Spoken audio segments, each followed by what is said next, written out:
이건 단순한 구조 이야기가 아닙니다. 세계 최고의 외과의가 자신이 하찮다고 여겼던 한 나라, 그 나라에서 온 개에게 목숨을 구했습니다. 의학의 최전선에서 수천 명의 생명을 구했던 그녀. 뉴질랜드 최고 의료기관의 책임자, 세계적인 외과 수석 자문위원. 과학과 이성을 믿고 감정과 본능을 비웃었던 그 여자가 한 마리 한국 개 앞에서 무너졌습니다. 그 개는 병을 진단하지 않았고 약을 처방하지도 않았습니다. 그저 움직였습니다. 누가 시키지도 않았는데 마치 모든 걸 알고 있었다는 듯이. 믿기 힘드시겠죠? 사실 그녀도 처음엔 믿지 않았습니다. 그녀는 말했습니다. 한국? 감정만 앞세운 나라죠. 시스템도 논리도 없어요. 그리고 개요? 훈련도 안 된 개가 사람을 구했다고요? 그건 뉴스가 아니라 동화입니다. 하지만 그녀는 살아남았고 그 개는 그녀를 살렸습니다. 그리고 그녀는 울었습니다. 무릎 꿇고 말했습니다. 내가 틀렸습니다. 내가 너무 오만했습니다. 도대체 무슨 일이 있었던 걸까요? 그 하찮다던 나라에서 온 개는 어떻게 세계 최고의 외과의의 목숨을 구했을까요? 이건 한 명의 생존기이자 한 국가의 명예가 걸린 이야기입니다. 지금 시작합니다. 나는 한국을 비웃었다. 하지만 그 개가 나를 살렸다. 저는 닥터 헬렌 리버튼입니다. 뉴질랜드 국립의료원 외과 책임이죠. 52년을 살면서 생명을 구하는 일을 천직으로 여겨왔습니다. 논리적이고 합리적인 사고. 그것이 제 삶의 원칙이었어요. 수술실에서 메스를 잡고 있을 때가 가장 행복했습니다. 정확한 진단, 치밀한 계획, 완벽한 실행. 모든 것이 과학적 근거에 바탕을 두고 이루어지죠. 감정이 개입할 여지는 없어요. 생명이라는 것은 데이터와 기술로만 구할 수 있다고 믿어왔거든요. 그날도 평소와 다르지 않은 아침이었습니다. 병원 휴게실에서 커피를 마시며 미국 뉴스를 보고 있었는데 앵커가 희한한 소식을 전하더군요. 플로리다에서 개가 9일 일에 전화를 걸어 당뇨병 발작을 일으킨 주인을 구했습니다. 저는 즉시 코웃음을 쳤습니다. 또 시작이네. 요즘 미국 언론은 이런 황당한 이야기들로 시청률을 끌어올리려 하거든요. 과학적으로 설명할 수 없는 일들을 마치 기적인 양 포장하는 게 일상다반사예요. 화면 속에는 베이글이라는 이름의 개가 나왔어요. 갈색 털의 중형견이었습니다. 주인이 의식을 잃자 전화기를 조작해서 구조 요청을 했다는 겁니다. 말도 안 되죠. 개가 전화를 걸어? 웃기는 소리. 제 옆에 앉아있던 후배 의사 제임스가 조심스럽게 말했습니다. 하지만 실제로 녹음된 통화 내용도 있고 구조대 증언도 있는데요. 현장 영상까지. 제임스, 자네는 정말 순진해. 시스템이 엉망이니까 이런 일이 가능한 거야. 저는 신문을 덮으며 한숨을 쉬었습니다. 미국이라는 나라는 참 이상해요. 뭐든지 과장하고 포장하려 들거든요. 911 시스템도 제대로 관리가 안 되니까 우연히 전화가 연결된 걸 걔가 의도적으로 한 것처럼 꾸며내는 거죠. 하지만 닥터, 영상을 보니까 걔가 정말 의도적으로. 제임스, 그만해. 걔는 동물이야. 복잡한 사고를 할 수 있는 존재가 아니라고. 그런데 제임스가 한 말이 저를 더욱 짜증나게 만들었습니다. 그런데 닥터, 그 개가 진돗개래요. 한국 개 말이에요. 저는 더욱 비웃었습니다. 한국산이라면 더 의심스럽군. 그들은 항상 이런 식으로 과장하잖아. 사실 저에게는 한국에 대한 좋지 않은 기억이 있었어요. 10년 전 한국계 약혼자 박민수와의 관계가 파국으로 끝났거든요. 의학 연구를 함께 하던 사이였는데 그는 너무 감정적이었습니다. 데이터보다는 직감을, 논리보다는 감정에 치우치는 사람이었죠. 헬렌, 의학도 결국 사람의 마음이 중요해. 환자를 치료하는 건 기계가 아니라 마음이야. 그런 말을 자주 했었어요. 저는 그럴 때마다 답답했습니다. 의학은 과학이에요. 감정이 개입할 여지가 없다고요. 한국 사람들은 늘 그래. 과학적 근거보다는 감정에 의존하니까. 그때부터 저는 한국 문화 전반에 대해 냉소적이 되었습니다. 정신력이나 충성심 같은 추상적인 개념들을 과대 포장한다고 생각했어요. 특히 동물에 대한 그들의 감상적인 태도는 이해할 수 없었습니다. 뉴스는 계속 이어졌습니다. 걔가 어떻게 전화기를 조작했는지, 구조대가 어떻게 현장에 도착했는지. 전문가들이 나와서 걔의 뛰어난 지능과 충성심 운운하는 모습에 저는 고개를 저었습니다. 동물이 사람을 구한다고? 그런 건 영화에서나 나오는 일이야. 제임스가 다시 물었어요. 그럼 닥터는 개가 사람의 생명을 구할 수 있다고 생각하지 않으세요? 안내견이나 구조견도 있잖아요. 그건 달라. 그런 건 훈련된 조건 반사야. 걔가 스스로 판단해서 행동하는 게 아니라고. 저는 일어나며 가운을 입었습니다. 첫 번째 수술 시간이 다가오고 있었거든요. 물론이지. 걔는 걔일 뿐이야. 훈련된 반응일지는 몰라도 의도적으로 사람을 구한다는 건 말이 안 돼. 특히 응급 상황에서 전화를 걸다니. 복도를 걸으면서도 저는 계속 그 뉴스가 신경 쓰였습니다. 특히 한국계라면 더더욱. 그들은 뭐든지 신화화하려 들어. 꽤 충성심이니 귀소 본능이니. 다 감정적인 과장이야. 엘리베이터를 기다리면서 다른 동료 의사들과도 그 이야기를 했어요. 헬렌, 그 뉴스 봤어? 걔가 911에 전화를 걸었다던데? 말도 안 되는 소리지. 우연의 일치를 포장한 거야. 하지만 영상 증거도 있던데? 영상이라는 게 얼마나 조작하기 쉬운지 알잖아. 요즘 가짜 뉴스가 얼마나 많은데. 복도를 걸으며 저는 계속 생각했습니다. 과연 동물이 인간을 의도적으로 구할 수 있을까? 불가능하다는 게 제 결론이었어요. 생명을 구하는 건 과학과 의학의 영역입니다. 정확한 진단과 치료, 첨단 장비와 약물. 감정이나 본능 같은 비과학적인 요소가 아니라 말이에요. 수술실 앞에서 손을 씻으며 저는 거울 속 제 모습을 보았습니다. 냉정하고 이성적인 외과의. 그것이 제 정체성이었어요. 수술실에 들어가면서 저는 마지막으로 중얼거렸습니다. 동물 따위가 사람을 살린다고? 말도 안 되는 소리야. 생명을 구하는 건 과학이지 감정이 아니야. 하지만 그때의 저는 몰랐습니다. 몇 달 후 제가 그 말도 안 되는 소리의 주인공이 될 거라는 걸 말이에요. 그리고 과학보다 더 강력한 힘이 이 세상에 존재한다는 걸 깨닫게 될 거라는 것도요. 하지만 몇 달 후 제 몸에 이상 신호가 나타나기 시작했습니다. 허리 디스크가 악화된 거예요. 오랜 수술로 혹사당한 몸이 드디어 항복 선언을 한 겁니다. 닥터 리버튼, 즉시 입원하셔야 합니다. 동료 의사의 진단은 명확했어요. 하지만 저는 고개를 저었습니다. 내 병은 내가 안다고. 입원까지는 필요 없어. 사실 허리 디스크만이 문제가 아니었습니다. 최근 스트레스로 2형 당뇨병까지 악화되고 있었거든요.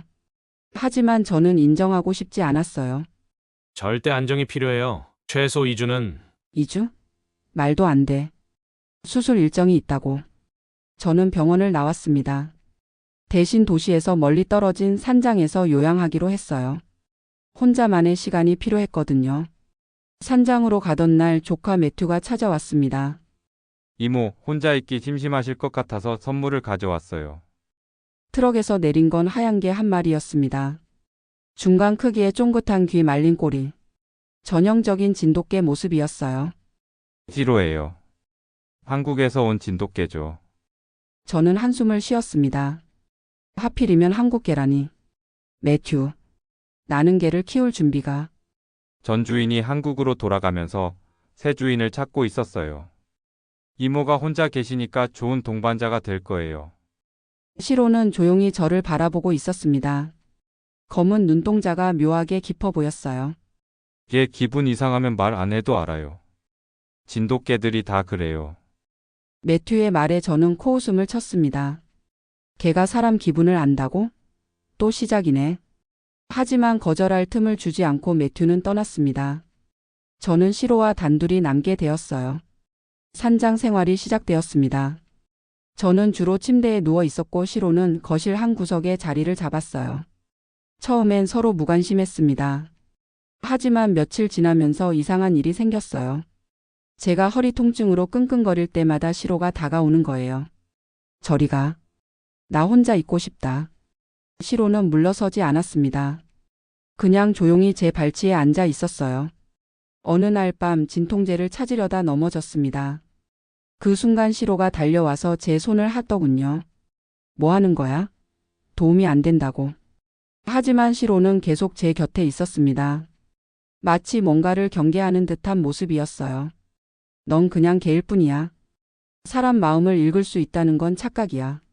그럼에도 시로는 제가 컨디션이 안 좋은 날마다 유독 집요하게 곁을 지켰습니다. 저는 그런 시로가 신경 쓰였어요. 한국에서 왔다는 게 마음에 안 들었습니다. 매번 시로를 볼 때마다 과거의 안 좋은 기억이 떠올랐거든요. 한국 개답게 끈질기네. 하지만 시로는 제 험한 말에도 개의치 않는 듯 했습니다. 그저 묵묵히 자신의 자리를 지킬 뿐이었어요. 약을 먹는 시간도 점점 불규칙해졌습니다. 당뇨약은 하루 걸러 먹거나 아예 빼먹는 날이 많아졌어요. 의사로서는 있을 수 없는 일이었지만 혼자 있다 보니 관리가 소홀해진 겁니다. 내 몸은 내가 알아서 해. 그렇게 며칠이 더 지났습니다. 시로는 여전히 제 곁을 지키고 있었고 저는 여전히 그런 시로를 못마땅해 했어요. 산장 생활이 일주일째 접어들면서 제 몸 상태는 더욱 악화되었습니다. 허리 통증 때문에 진통제 복용량이 늘었고 당뇨약은 점점 자주 빼먹게 되었어요. 아침에 일어나면 어지러움이 심했고 때로는 식은땀이 나기도 했습니다. 괜찮아, 하루 이틀 안 먹는다고 큰일 나겠어? 의사인 제가 이런 생각을 한다는 게 우스웠지만 혼자 있다 보니 모든 게 귀찮아졌습니다. 환자들에게는 항상 정시에 약을 복용하라, 절대 임의로 중단하면 안 된다고 강조했으면서 말이에요. 그런데 시로의 행동이 점점 더 이상해졌어요. 제가 약을 먹을 시간이 되면 약봉투를 물어다 주는 거예요. 처음에는 단순히 뭔가 물고 놀고 싶어 하는 줄 알았습니다. 뭐 하는 거야? 그거 장난감 아니야. 하지만 시로는 약봉투를 제 앞에 조심스럽게 떨어뜨리고는 저를 똑바로 쳐다봤습니다. 마치 약 먹으라고 말하는 것 같았어요. 그 눈빛이 너무 간절해서 순간 당황스러웠습니다. 걔가 무슨 약을 알겠어? 그냥 우연이야. 저는 약봉투를 다시 제자리에 두었습니다. 하지만 30분 후 시로는 또다시 그 약봉투를 물어왔어요. 이번에는 더욱 조심스럽게 마치 깨지기 쉬운 물건을 다루듯이 말이에요. 시로, 그만해. 나는 내 도움이 필요하지 않아. 하지만 시로는 포기하지 않았습니다. 약을 먹지 않으면 계속 약봉투를 가져다 주었어요. 신기한 건 진통제는 절대 가져오지 않고 오직 당뇨약만 골라서 가져온다는 거였습니다. 어떻게 구별하는 거지? 궁금해서 일부러 여러 약을 섞어놓고 관찰해 봤어요. 시로는 망설임 없이 당뇨약만 골라서 가져왔습니다. 냄새로 구별하는 건지 아니면 다른 방법이 있는 건지 알 수 없었어요. 어느 날 아침 제가 침대에서 일어나지 못하고 있을 때였습니다. 허리 통증이 너무 심해서 움직일 수가 없었어요. 어지러움까지 겹쳐서 정말 힘들었습니다. 시로가 침실로 들어와서 제 손을 핥기 시작했습니다. 뭘 하는 거야? 도움이 안 된다고. 하지만 시로는 계속 제 손을 핥았어요. 그리고는 침대 옆 테이블에서 당뇨약을 물어왔습니다. 평소보다 더 급하게 마치 지금 당장 드세요. 라고 말하는 것처럼요. 정말 신기하네. 내가 언제 약을 먹어야 하는지 아는 것 같아. 그 순간 저는 깨달았습니다. 시로가 우연히 행동하는 게 아니라는 걸 말이에요. 뭔가 일정한 패턴이 있다는 느낌이 들었습니다. 설마 정말 내 상태를 알고 있는 건가? 하지만 저는 여전히 인정하고 싶지 않았어요. 걔가 사람의 건강 상태를 판단한다는 건 과학적으로 설명하기 어려웠거든요. 넌 그냥 걔일 뿐이야. 의사 흉내는 내지 마. 점심때가 되자 시로는 더욱 적극적으로 행동했습니다. 제 앞에서 낑낑거리면서 뭔가를 호소하는 듯 했어요. 평소보다 훨씬 불안해 보였습니다. 뭘 원하는 거야? 밥은 아까 줬잖아. 시로는 부엌으로 가서 자신의 물그릇을 가져왔습니다. 그런데 이상하게도 물을 마시지 않고 계속 저를 쳐다보더군요. 그리고는 냉장고 앞에 가서 앉아 있었어요. 아, 물이 떨어졌구나. 저는 힘들게 일어나서 시로에게 물을 주었습니다. 그런데 시로는 물을 마시지 않고 계속 저를 쳐다보더군요. 꼬리를 살짝 흔들면서요. 왜 안 마셔? 목 안 마른 거야?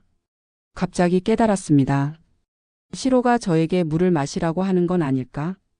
당뇨 환자에게는 충분한 수분 섭취가 중요하다는 걸 어떻게 아는 거죠? 설마 나보고 물 마시라는 거야? 시로는 꼬리를 더 세게 흔들었습니다. 마치 맞아요. 라고 대답하는 것 같았어요. 저는 반신반의하며 물을 마셨습니다. 그러자 시로가 비로소 자신의 물을 마시기 시작했어요. 정말 신기한 일이었습니다. 정말 이상한 개네. 나보다 내 건강을 더 신경 쓰는 것 같아. 오후가 되자 시로의 행동은 더욱 예민해졌습니다. 제가 소파에 누워 TV를 보고 있는데 계속 제 주위를 맴돌면서 불안해하는 모습을 보였어요. 평소와는 다른 모습이었습니다. 시로 왜 그래? 뭔가 문제 있어? 시로는 제 옆에 앉더니 코로 제 팔을 건드렸습니다. 그리고는 제 얼굴을 자세히 들여다봤어요. 마치 체크하는 것 같았습니다. 뭘 보는 거야? 그냥 조용히 있어. 하지만 시로는 진정되지 않았습니다. 오히려 더욱 적극적으로 제 관심을 끌려고 했어요. 제 손을 코로 건드리고 때로는 작은 소리로 낑낑거렸습니다. 평소의 조용한 모습과는 완전히 달랐어요. 정말 성가시네. 아무것도 하지 마. 그냥 혼자 있게 해줘. 저는 짜증이 났습니다. 아픈 몸으로 쉬고 있는데 계속 방해하는 것 같았거든요. 시로 저기 가서 있어. 나 좀 조용히 쉬게 해줘. 저는 시로를 거실 한 구석으로 보냈습니다. 하지만 시로는 멀리서도 계속 저를 주시하고 있었어요. 그 눈빛에는 걱정과 불안이 가득했습니다. 그날 저녁 저는 평소보다 더 많은 진통제를 복용했습니다. 통증이 심해서 견딜 수가 없었거든요. 당뇨약은 또 깜빡하고 먹지 않았어요. 벌써 사흘째 빼먹은 상태였습니다. 의사가 이러면 안 되는데. 마음 한편으로는 불안했지만 하루 이틀 더 지나면 괜찮아질 거라고 생각했어요. 잠자리에 들면서 저는 시로를 보았습니다. 여전히 멀리서 저를 바라보고 있더군요. 그 표정이 유난히 심각해 보였어요. 걱정하지 마. 나는 의사야. 내 몸 정도는 알아서 관리할 수 있어. 하지만 시로의 눈빛에서는 여전히 불안함이 느껴졌습니다. 마치 뭔가 나쁜 일이 일어날 거라는 걸 예감하는 것 같았어요. 한국 개답게 예민하네. 괜찮다고 했잖아. 그렇게 하루가 더 지나갔습니다. 하지만 저는 몰랐어요. 시로의 그 불안함이 정당한 것이었다는 걸 말이에요. 내일 새벽 정말로 끔찍한 일이 벌어질 거라는 걸요. 다음 날 새벽. 저에게 재앙이 찾아왔습니다. 며칠간 당뇨약을 제대로 먹지 않은 데다가 진통제까지 과다 복용한 결과였죠. 저혈당 쇼크가 온 겁니다. 새벽 5시경이었어요. 평소보다 일찍 잠에서 깼는데 몸이 이상했습니다. 처음에는 가벼운 어지러움 정도였어요. 좀 피곤하네. 어젯밤에 진통제를 너무 많이 먹었나?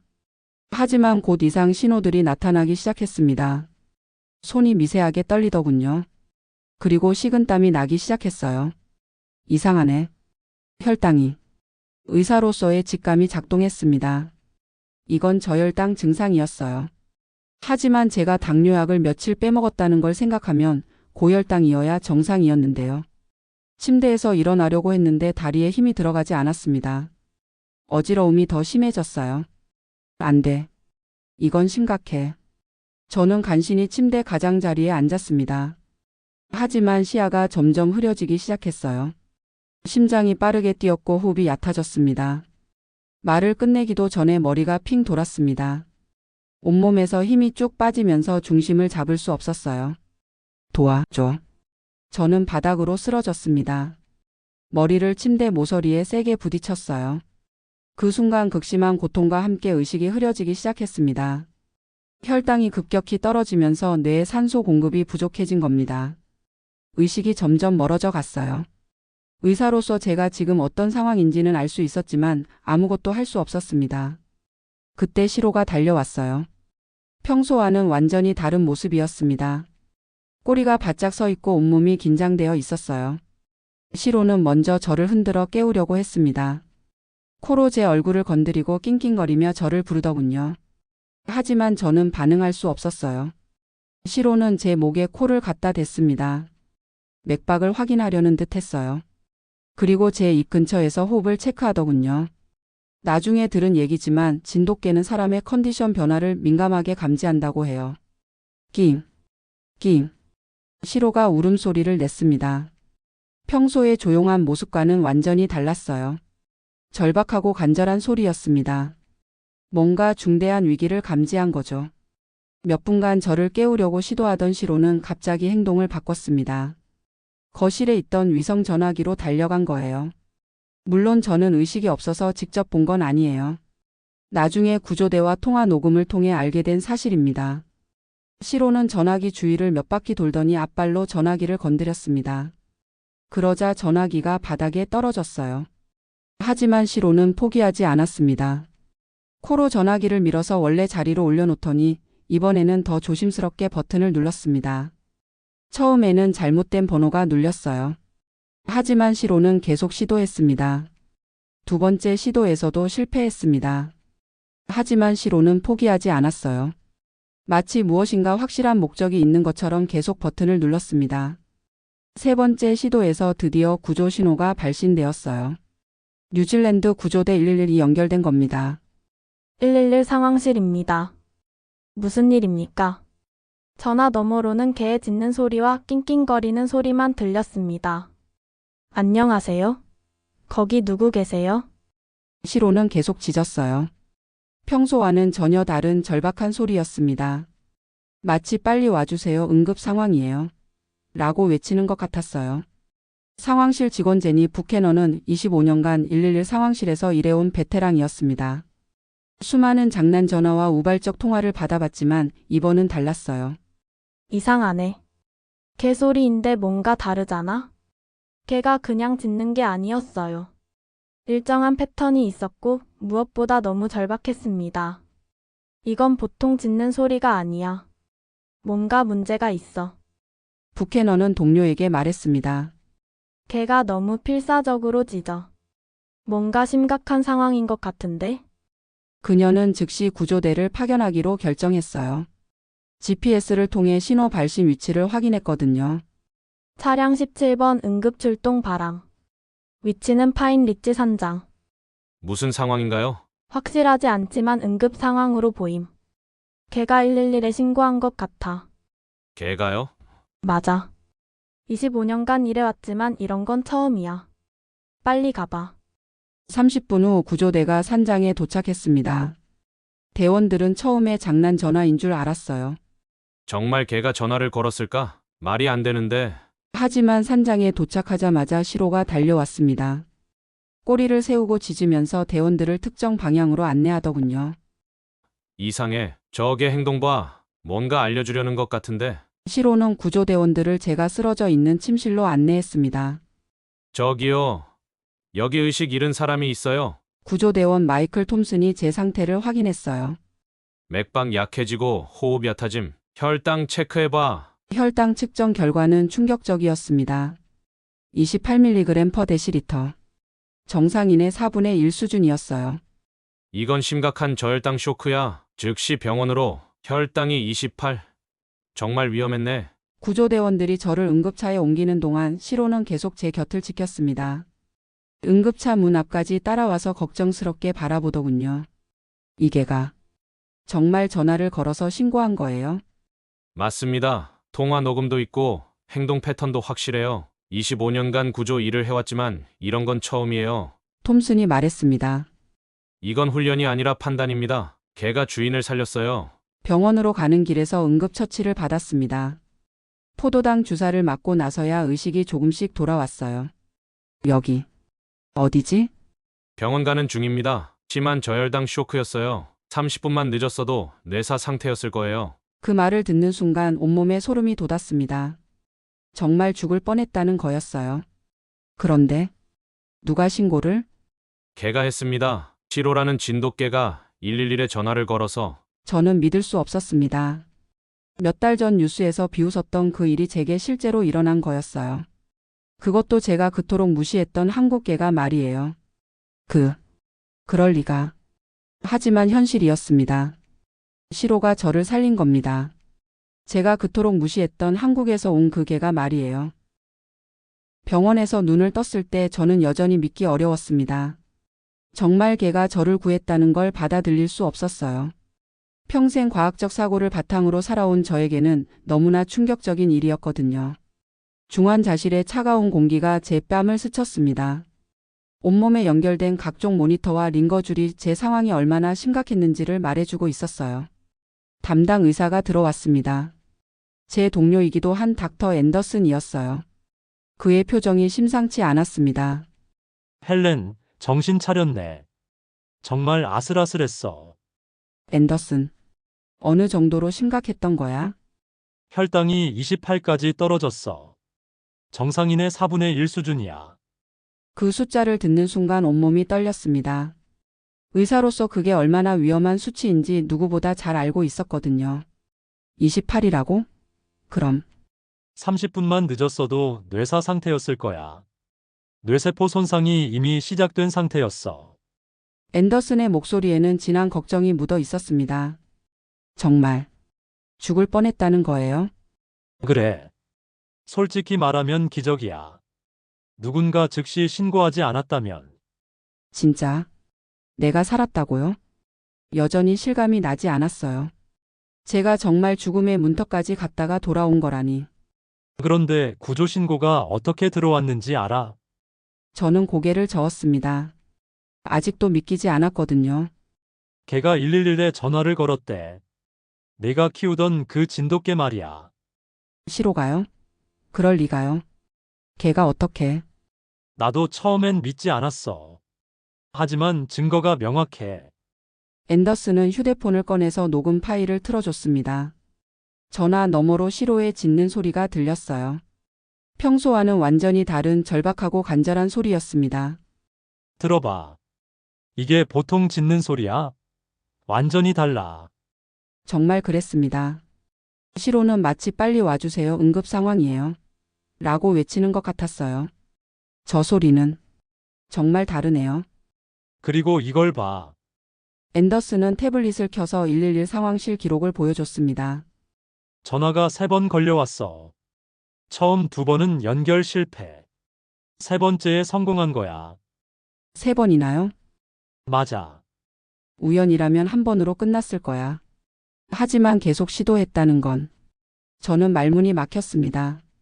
정말 시로가 의도적으로 한 행동이라는 증거였어요. 하지만 그냥 우연의 일치일 수도. 헬렌, 현실을 받아들여. 그 개가 널 살린 거야. 그때 구조대원 마이클 톰슨이 병실에 들어왔습니다. 저를 구조한 장본인이었어요. 환자 상태는 어떤가요? 많이 좋아졌어요. 정말 감사합니다. 다행이네요. 그런데 정말로 걔가 전화를 건 거라고 믿기 어려우시죠? 네, 아직도 믿어지지 않아요. 톰슨은 의자에 앉으며 자세히 설명해 줬습니다. 25년간 구조 일을 해왔지만 이런 건 처음이에요. 그 개의 행동 패턴이 너무 명확했어요. 어떤 의미인가요? 현장에 도착했을 때 시로가 저희를 정확히 당신이 있는 방으로 안내했어요. 마치 여기요, 여기 있어요 라고 말하는 것처럼요.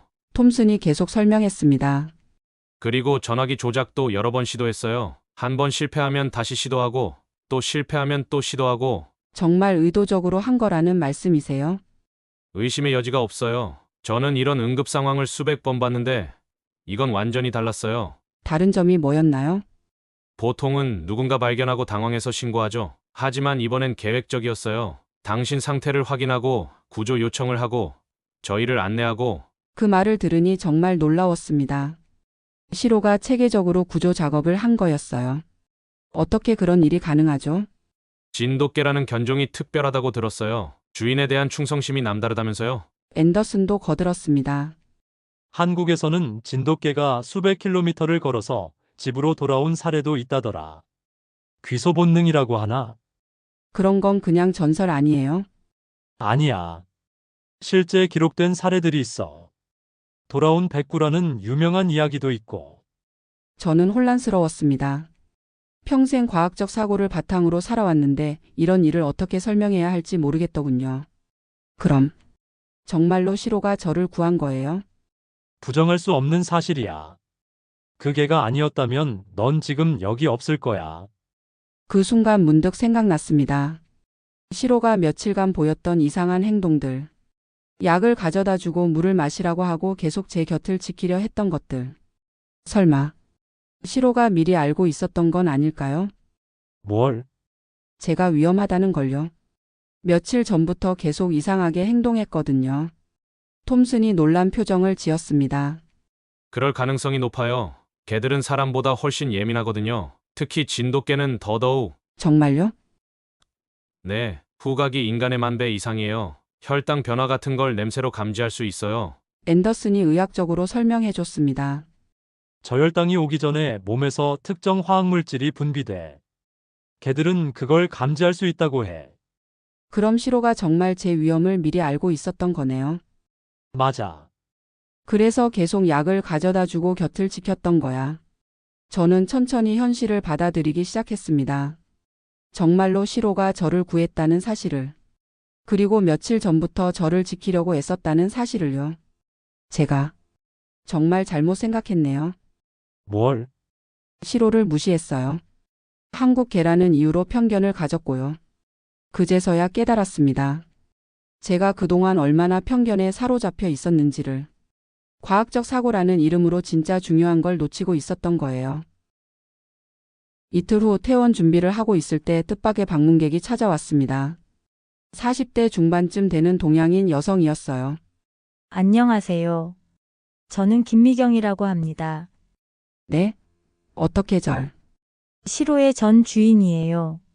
소식을 듣고 찾아왔습니다. 김미경 씨는 한국계 이민자였습니다. 남편의 직장 문제로 한국으로 돌아가면서 시로를 새 주인에게 맡겼다고 했어요. 시로가 정말 당신을 구했다고요? 네, 믿기지 않지만요. 김미경 씨는 미소를 지었습니다. 놀랍지 않아요. 시로는 어릴 때부터 그랬거든요. 어떻게요? 사람의 컨디션 변화를 누구보다 빨리 감지했어요. 제가 몸이 안 좋으면 하루 종일 제 곁을 안 떠났죠. 김미경 씨는 의자에 앉으며 이야기를 계속했습니다. 진돗개는 단순히 충성스러운 게 아니에요. 사람의 감정과 상태를 읽고 반응하는 능력이 특별해요. 그게 유전적인 특성인가요? 유전만이 아니에요. 한국 문화의 유산이기도 하죠. 저는 궁금해졌습니다. 어떤 의미인가요? 한국에서 진돗개는 수천 년간 사람과 함께 살아왔어요. 단순히 애완동물이 아니라 가족의 일원이었죠. 김미경 씨의 설명이 이어졌습니다. 우리 할머니가 말씀하시길 진돗개는 주인의 마음을 읽는다고 하셨어요. 슬플 때는 위로하고 위험할 때는 보호하고. 그런 게 정말 가능한가요? 시로가 증명했잖아요. 당신의 생명을 구했으니까. 저는 생각에 잠겼습니다. 지금까지 한국 문화를 감정적이고 비과학적이라고 여겼는데 실제로는 과학으로 설명할 수 없는 깊이가 있는 건 아닐까? 진돗개의 기소 본능에 대해서도 들었어요. 아, 돌아온 백구 이야기요? 네, 300km를 걸어서 집으로 돌아왔다고. 김미경 씨는 고개를 끄덕였습니다. 그게 진돗개의 본성이에요. 한번 가족으로 받아들이면 끝까지 지키려고 해요. 하지만 저는 시로를 좋게 대하지 않았어요. 오히려 무시했죠. 상관없어요. 진돗개의 충성심은 조건부가 아니에요. 주인이 어떻게 대하든 한번 인정하면 끝까지 보호하려고 해요. 그 말에 가슴이 찡했습니다. 저는 시로를 한 번도 제대로 대해주지 않았는데 시로는 제 생명을 구했거든요. 제가 너무 편견을 가지고 있었나 봐요. 어떤 편견이요? 저는 솔직하게 말했습니다. 한국 문화에 대해서요. 감정적이고 비논리적이라고 생각했어요. 김미경 씨는 이해한다는 듯 미소를 지었습니다. 많은 서구인들이 그렇게 생각해요. 하지만 우리의 감정은 단순한 감정이 아니에요. 무슨 의미인가요? 깊은 지혜와 경험에서 나오는 직관이에요. 시로가 보여준 것처럼요. 저는 깨달았습니다. 지금까지 한국 문화를 오해했다는 걸 말이에요. 저는 생명을 구하는 의사라고 자부해 왔어요. 하지만 이번에는 개가, 그것도 한국 개가 제 생명을 구했네요. 시로는 한국의 정신을 가지고 있어요. 가족을 지키는 마음, 끝까지 책임지는 마음.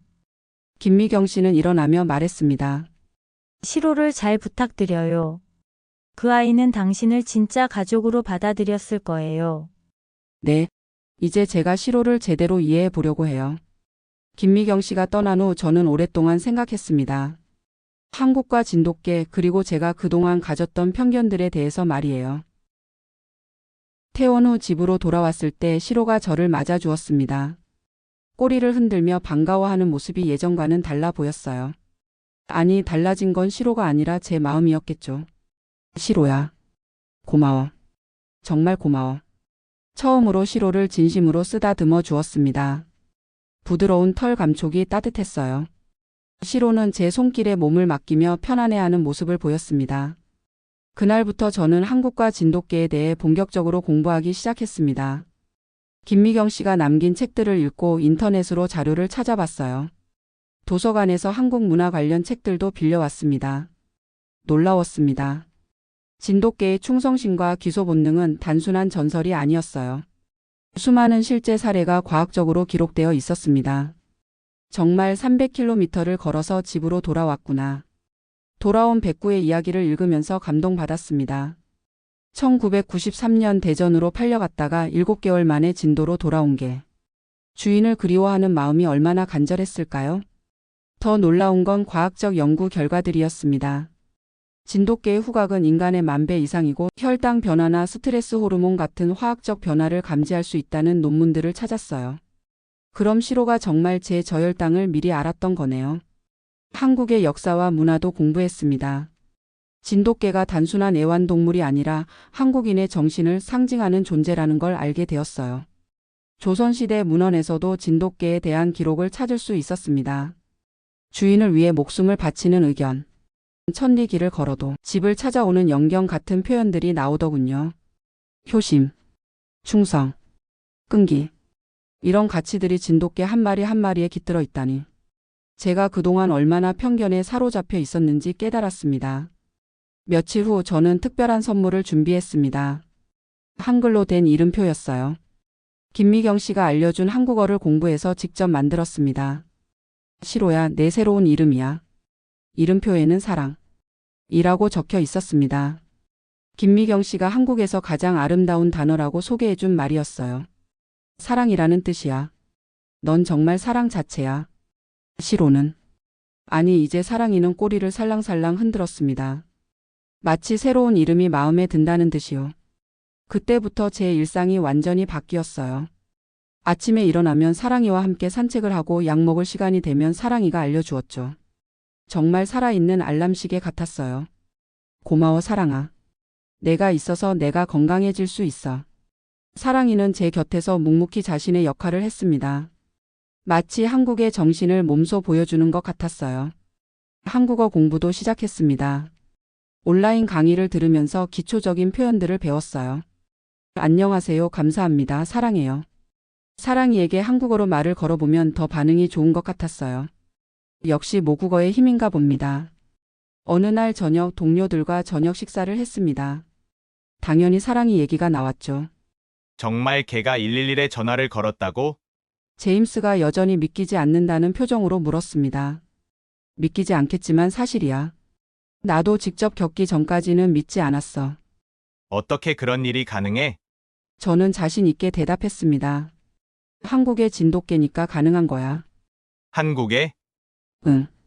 한국 문화의 정신이 그 개에게 깃들어 있어. 끝까지 책임지고 가족을 지키는 마음. 동료들은 신기했습니다. 헬렌, 많이 변했네. 예전엔 그런 걸 믿지 않았잖아. 맞아. 나도 편견이 많았어. 한국 문화를 감정적이라고만 생각했지. 지금은 어떻게 생각해? 저는 사랑이를 쓰다듬으며 말했습니다.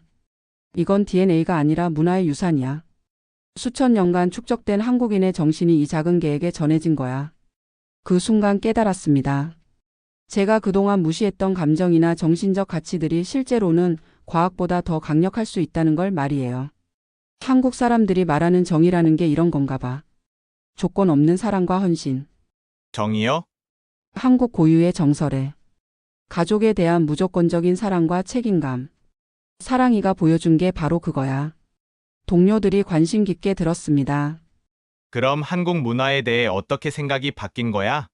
예전엔 비과학적이라고 생각했어. 하지만 지금은 과학으로 설명할 수 없는 깊은 지혜가 있다는 걸 알겠어. 저는 잠시 생각에 잠긴 후 계속했습니다. 서구 의학은 몸을 치료하지만 동양 문화는 마음을 치료해. 사랑이가 내 몸을 구했지만 동시에 내 마음도 치료해 준 거야. 사랑아, 너는 정말 위대해. 아니, 너를 만든 한국 문화가 위대한 거야. 사랑이는 저를 올려다보며 살짝 짖었습니다. 마치 이제야 알아주네요라고 말하는 것 같았어요. 그날 밤 저는 한국에 대한 자료를 더 찾아봤습니다. 진돗개뿐만 아니라 한국인의 정신, 문화, 역사. 모든 게 새롭게 보였어요. 나는 정말 몰랐구나. 그들이 얼마나 위대한지. 한국 전쟁 당시 진돗개들이 보여준 충성심, 일제강점기에도 꿋꿋이 지켜진 진돗개의 혈통, 현대에 이르기까지 계속되는 진돗개와 한국인의 특별한 유대관계. 늦은 밤까지 공부하는 저 옆에서 사랑이는 조용히 누워 있었습니다. 한국에서 온 특별한 친구와 함께하는 시간이 소중했어요. 사랑아, 너희 나라에 꼭 가보고 싶어. 진도도 보고 한국 사람들도 만나보고. 사랑이는 꼬리를 살짝 흔들었습니다. 함께 고향을 보러 가자는 제안이 마음에 드는 것 같았어요. 몇 주 후 예상치 못한 일이 벌어졌습니다. 사랑이와 저의 이야기가 언론에 알려진 거예요. 구조대에서 제보한 게 계기였습니다. 처음에는 지역 언론에서 시작된 작은 기사였는데 점점 더 큰 관심을 받게 되었어요. 닥터 리버튼 인터뷰 요청이 계속 들어오고 있어요. 비서 메건이 말했습니다. 지역 방송국부터 전국 뉴스까지 모두가 사랑이의 이야기를 원했어요. 심지어 해외 언론에서도 연락이 왔습니다. 처음에는 거절하려고 했습니다. 개인적인 일을 공개하고 싶지 않았거든요.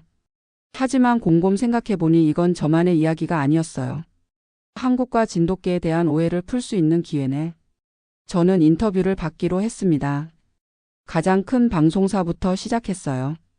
스튜디오에 도착했을 때 앵커와 제작진들이 사랑이를 보며 감탄했습니다. 정말 듬직해 보이네요.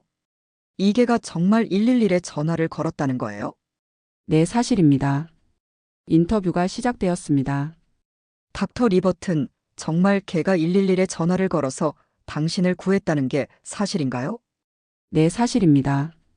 처음에는 저도 믿을 수 없었어요. 앵커는 놀란 표정을 지었습니다. 어떻게 그런 일이 가능하죠? 사랑이는 한국에서 온 진돗개예요. 한국의 특별한 정신을 가지고 있죠. 한국의 정신이라고 하면? 저는 차분히 설명했습니다. 끝까지 책임지는 마음, 가족을 지키려는 의지, 조건 없는 사랑과 헌신. 이런 것들이 진돗개에게 깃들어 있어요. 카메라가 사랑이를 비췄습니다. 차분하게 앉아 있는 모습이 정말 의젓해 보였어요. 진돗개는 단순한 개가 아닙니다. 한국 문화에 살아있는 증거예요. 그렇게 생각하시게 된 계기가 있나요? 저는 솔직하게 말했습니다. 사실 저는 한국에 대해 많은 편견이 있었어요. 감정적이고 비과학적이라고 생각했죠. 지금은 어떻게 생각하세요? 완전히 잘못 생각했다는 걸 깨달았어요. 한국의 감정은 단순한 감정이 아니라 깊은 지혜에서 나오는 거였어요. 앵커가 더 관심 있어 했습니다. 좀 더 자세히 설명해 주시겠어요? 저는 사람의 생명을 살리는 외과의입니다. 과학과 의학만 믿어왔죠. 하지만 이번에는 그 반대였어요. 저는 사랑이를 쓰다듬으며 계속했습니다. 과학이 아니라 마음이, 기술이 아니라 정신이 제 생명을 구했어요. 그것도 한국의 정신이 말이죠. 정말 감동적인 이야기네요. 사랑이를 통해 배웠어요. 한국 사람들의 진짜 모습을요. 인터뷰가 방송된 후 반응이 폭발적이었습니다. 특히 한국에서 큰 관심을 보였어요. 한국 언론에서도 취재 요청이 쇄도했습니다. 한국에서 온 기자분들이 화상 인터뷰를 원해요. 저는 기꺼이 응했습니다. 시차 때문에 새벽 시간이었지만 상관없었어요. 한국의 여러 방송사와 화상 인터뷰를 했습니다. 기자들의 표정에서 자부심을 느낄 수 있었어요. 한국 시청자들에게 하고 싶은 말씀이 있으시다면? 여러분의 진돗개, 여러분의 문화가 정말 위대해요. 저는 그걸 몰랐었는데 사랑이가 가르쳐 줬어요. 구체적으로 어떤 점이 위대하다고 생각하시나요? 저는 깊이 생각한 후 대답했습니다. 조건 없는 사랑이요. 제가 사랑이를 좋게 대하지 않았는데도 사랑이는 저를 구했어요. 이게 바로 한국 정신 아닌가요? 한국 기자가 감동한 듯 말했습니다. 진돗개가 한국을 대표해서 좋은 일을 한 것 같아 자랑스럽네요. 자랑스러워해야 맞아요. 저는 지금 한국을 공부하고 있어요. 여러분의 역사와 문화를요. 어떤 부분을 공부하고 계신가요? 진돗개의 역사부터 시작해서 한국인의 정신, 정의라는 개념, 효심과 충성심의 의미. 모든 게 새로워요. 다른 기자가 물었습니다. 의사로서 한국의 전통의학에 대해서는 어떻게 생각하세요? 처음에는 의구심이 있었어요. 하지만 사랑이 사건 이후로 마음이 바뀌었어요. 어떻게요? 서구의학은 몸을 치료하지만 동양의학은 마음도 함께 치료한다는 걸 깨달았어요. 사랑이가 제 몸을 구했지만 동시에 제 마음도 치료해줬거든요. 인터뷰 말미에 저는 특별한 발표를 했습니다. 다음 달에 한국을 방문할 예정입니다. 진도에 가서 진돗개의 고향을 보고 싶어요. 사랑이와 함께요? 물론이죠. 사랑이의 고향을 함께 보고 싶어요. 그리고 진돗개를 키우는 한국 분들도 만나보고 싶고요. 한국에서 무엇을 하고 싶으세요? 한국의 전통의학도 배우고 싶어요. 그리고 진돗개 보호 활동에도 참여하고 싶고요. 다음 날 한국 뉴스에서 제 인터뷰가 크게 보도되었습니다. 뉴질랜드에서도 화제가 되었어요. 병원 동료들도 신기해했습니다. 헬렌, 한국에서 유명 인사가 됐네. 그런 게 아니라 사랑이가 유명해진 거지. 어쨌든 대단해. 한국 방문 계획은 정말이야? 응. 벌써 항공편도 예약했어. 그날 밤 저는 사랑이와 마지막 산책을 했습니다. 내일이면 한국행 비행기표를 최종 확정할 예정이었거든요. 사랑아, 우리 내 고향에 가보자. 진도도 보고 한국 사람들도 만나보고. 사랑이는 꼬리를 흔들며 짖었습니다. 마치 좋아요. 빨리 가요. 라고 대답하는 것 같았어요. 창밖을 바라보며 저는 생각했습니다. 한 마리의 개가 제 인생을 이렇게 바꿀 줄 누가 알았을까요? 한국을 비웃었던 나 이제는 한국을 그리워해. 그 마음을 이 개가 가르쳐줬어. 사랑이는 제 옆에서 조용히 앉아 있었습니다. 한국에서 온 작지만 위대한 선생님. 그게 바로 제 사랑이었어요. 며칠 후 저는 정말로 한국행 비행기를 탔습니다. 사랑이와 함께요. 진돗개의 고향에서 새로운 인생을 시작하기 위해서 말이에요. 그리고 제가 그토록 오해했던 한국 사람들의 따뜻한 마음을 직접 경험하기 위해서요.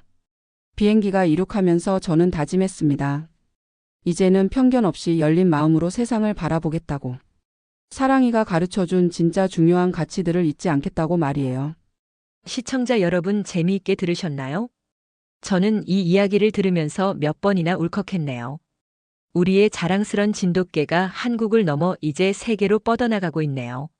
어떤 외교관보다도 훌륭히 대한민국을 멋지게 소개하는 걸 보니 제 마음도 뿌듯해지네요.